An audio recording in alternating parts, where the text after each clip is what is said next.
اللہ الرحمن الرحیم قال اللہ تبارک و تعالی فی القرآن المجید والفرقان الحمید یا ایہا الانسان ما غرک بربک الکریم۔ اس آیت میں اللہ تبارک و تعالی کی ذات انسان سے مخاطب ہے، وہ ذات جو بہت بڑا ہے، جس کی بڑائی کی کوئی حد نہیں اور جس کی بڑائی کوئی بیان نہیں کر سکتا۔ وہ ذات 6 فٹ کے چھوٹی سی مخلوق سے مخاطب ہے اور فرما رہے کہ انسان تجھے کس چیز نے غفلت میں ڈال دی ہے کہ اس کریم رب کی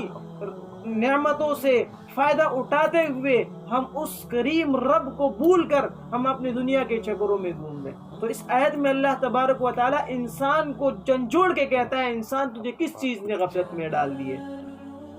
اب اگر انسان کہتا ہے کہ میں فلاں ہنر کی وجہ سے، فلاں منصب کی وجہ سے، تو اس انسان کو یہ سمجھنا چاہیے کہ یہ منصب اور یہ ہنر دینے والی ذات بھی اس اللہ کی ہے اور چھیننے والی ذات بھی اس اللہ کی ہے۔ انسان کہتا ہے میں فلاں عہدے کی وجہ سے یہ کر رہا ہوں، تو یہ عہدہ بھی اللہ کی تبارک و تعالیٰ کی ذات دینے والی ہے اور یہ عہدہ چھیننے والی ذات بھی اللہ تبارک و تعالیٰ کی ذات ہے۔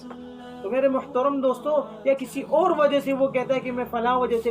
سے نماز نہیں پڑھتا، میں اللہ کے سامنے جھکتا نہیں، میں جو ہے نا اللہ کو یاد نہیں کرتا، اس وجہ سے، تو جو بھی وجہ آپ تلاش کریں، جو بھی سبب آپ تلاش کریں، وہ سبب اللہ تبارک و تعالی ہی چھین سکتا ہے اور اللہ تبارک و تعالی ہی عطا کر سکتا ہے۔ انسان اس بارے میں جو ہے نا تھوڑی سی غلطی کا شکار ہے کہ وہ کہتا ہے میں نے نماز نہیں پڑھی، پڑھی جو ہے نا فخر سے کہتا ہے میں نے نماز نہیں پڑھی۔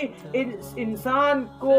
جو ہے نا عقل کی کمی ہے اور اس کی نادانی ہے کہ یہ کہتا ہے میں نے نماز نہیں پڑھی، ورنہ اگر حقیقت میں آ جائے تو بات دراصل یہ ہے کہ اللہ تبارک و تعالی نے اس انسان کو اپنے سامنے کھڑے ہونے سے محروم کر دیا، اس کو توفیق نہیں دی، تبھی تو اللہ تبارک و تعالی نے اس کو اپنے سامنے کھڑے ہونے سے جو ہے نا محروم کر دیا۔ اس انسان کو یہ نہیں سمجھنا چاہیے میں نے نماز نہیں پڑھی، اس میں انسان کا کوئی کمال نہیں ہے، اللہ تبارک و تعالیٰ کی توفیق ہوتی ہے کہ جس کو اللہ اپنے سامنے جو ہے نا جھکا دیتا ہے اور بعض کو جو ہے نا اللہ محروم کر دیتا ہے۔ ایسے لوگوں کو دیکھا ہے کہ وہ مسجدوں کے قریب جو ہے نا ڈیوٹیاں کر رہے ہیں، وہاں پہ آس پاس رہ رہے ہیں، لیکن سجدے کی اللہ توفیق چھین لیتا ہے تو نماز پڑھنے نہیں آتے۔ ایسے لوگ آپ کے معاشرے میں آپ ڈھونڈ لیں، آپ کو مل جائیں گے، اور ایسے انسان بھی آپ کو مل جائیں گے کہ وہ رکشہ چلاتے ہیں، وہ مزدوری پہ کام کرتے ہیں، پورا دن جو ہے نا مزدوری میں، محنت مزدوری میں تک چور کے جب نماز کا وقت ہوتا ہے وہ اپنا کام بن کے جو ہے نماز پڑھنے چلے جاتے ہیں۔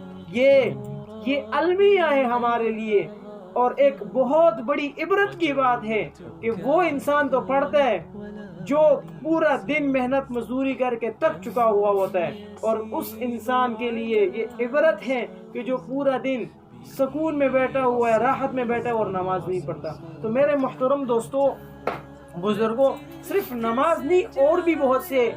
نماز ہے، اس کے علاوہ روزہ ہے، اس کے علاوہ ذکر و اذکار ہے۔ ہر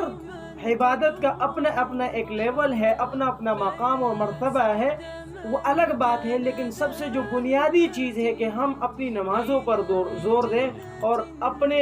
نمازوں کو درست کریں۔ اس کے لیے ہمیں چاہیے کہ ہم علماء سے، ہم جو ہے نا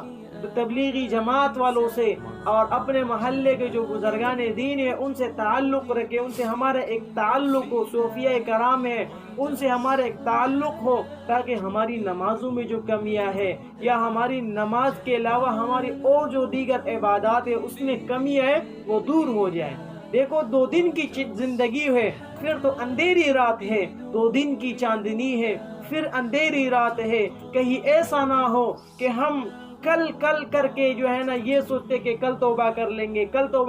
گے اور کل کے چکر میں جو ہے نا ہمارا کل کا دروازہ ہی بند ہو جائے اور ہم دنیا کے لیے ایک افسانہ بن کر جو ہے نا چلے جائے۔ تو وقت سے پہلے ہم جو ہے نا توبہ کر لیں، اللہ تبارک و تعالی کی ذات کو پہچان لیں کہ اس آیت میں وہ عظیم ذات چھوٹی سی مخلوق ہم سے مخاطب ہے۔ سوچنے کی بات ہے۔ آگے اس آیت میں اللہ تبارک و تعالی اس صورت میں اس آیت کے بعد جو فرماتے ہیں الذی خلق فسواک فعدلک فی ای صورت ما شاء رکبک، کہ انسان حیران ہو جاتا ہے کہ اللہ تبارک و تعالی انسان کو پورا سمجھ بوجھ رکھنے والے انسان کو کہتا ہے کہ انسان تجھے کس چیز نے غفلت میں ڈال دیا، تجھے خوبصورت بنایا، تجھے درست بنایا، تیری آنکھیں درست بنائی، تیرے ہاتھ صحیح بنائے، تیرے دماغ درست بنایا، تجھے بولنے کا سلیقہ دیا، تمہیں چلنے کا انداز دیا، سب کچھ دینے کے بعد اے انسان تو مجھ سے کیوں اعراض کر رہا ہے؟ اب اس انسان کے لیے سوچنے کی بات ہے کہ اس انسان کو کیا ہو گیا۔ وہ درخت بھی اللہ تبارک و تعالیٰ کی حمد و ثنا کرتے ہیں، وہ پتھر بھی اللہ تبارک و تعالیٰ کی حمد و ثنا کرتے ہیں، وہ بے زبان جانور بھی اللہ تبارک و تعالیٰ کو یاد کرتے ہیں، لیکن اس انسان کو پتہ نہیں کیا ہوگی۔